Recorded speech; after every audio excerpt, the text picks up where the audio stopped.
I'm Reid Nelson. This is Izzy Elkaffas. This is This Week in Rec, Week 3, coming from Fridley. Story of the week has to be Rebels lose to the Tropics. Big. A direct quote from Anton Martinenko is, this is what he had to say. Quotes taken from the UHLife.com Minnesota prediction article tonight.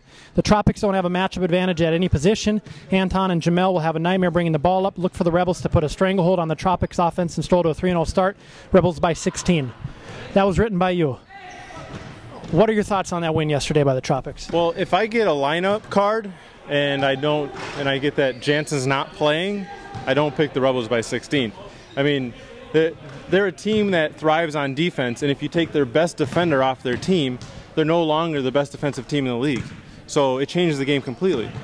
So I would have predicted a closer game. I probably still would have predicted the Rebels to win, but by a much closer game than what it was. Rebels will fall where in the power rankings this week? It's tough. I'd have to look at it. I would say they're not going to fall any lower than, they'll probably still be in the top 7. So probably 7 then? You're going to put them at 7? Yeah, depending. That's tough. I have to see what the other teams that I forget. I can't think off the top of my head. Okay, how about the Tropics? How high will they be? I think they were 16 or 17. The problem is the Greenhorns won too. Greenhorn had a good win. I forget who they beat, but it was a solid win. Sock Thumpers. So yeah, they're going to be up. It's going to be 11-12, somewhere in that region. Okay, story from last week we didn't touch on. Romero Nelson, committed to the Blue Chips, signed with them before the season, switched to Eugene Phelps and the Bulls. What are you hearing about that story? You know, I don't know the exact details on what happened. It's got to be a contractual thing. Maybe a free season, maybe Jelly of the Month Club voucher or something. I have no idea. But what is that? I don't know. I don't know. People say it. I don't actually know what it means. Can I put that online? Sure. Okay, I'll have to Google that.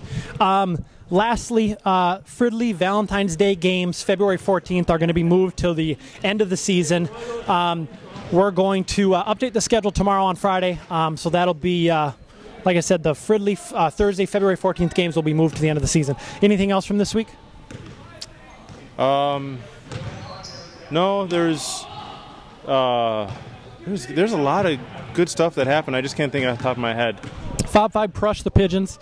We're proof of that right here. We just got done playing a game. Big win by Fob 5. I got them in the top.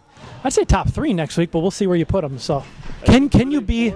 Yeah, they're going to be. If we're 4, I think. So yeah, we'll be so third. two or 3. Third. Gorillas 2. Well, yeah, Gorillas 2, Turtles 1, Fob 5 3. That's the only 3 that I know. All right, thank you, Izzy. See you guys next week.